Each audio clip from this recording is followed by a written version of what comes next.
السلام علیکم و رحمت الله. دوستای گرامی، در ایام خیلی با برکت و خیلی با فضیلت قرار داریم. ایام دهگانه اول ذوالحجه.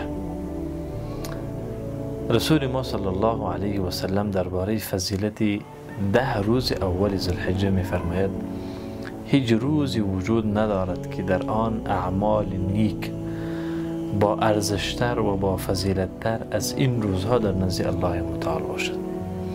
اعمالی که در این شب و روز ما و شما انجام میدیم، اعمال نیک، خیلی با ارزش و خیلی با فضیلت در نزد الله متعال هستند. ابن تیمیه رحمه الله میفرماید 10 روز اول ذوالحجه نسبت به 10 روز آخر ماه مبارک رمضان با فضیلت تر است.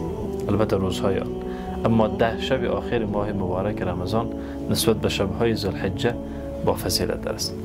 پس دوستای عزیز، انسان مسلمان همیشه دنبال سعادت و دنبال فلاح و رستگاری است. پس خوشا به حال کسانی که این 10 روز را با لب روزه سپری میکنند. خوشا به حال کسانی که این 10 شب را با قیام سپری میکنند.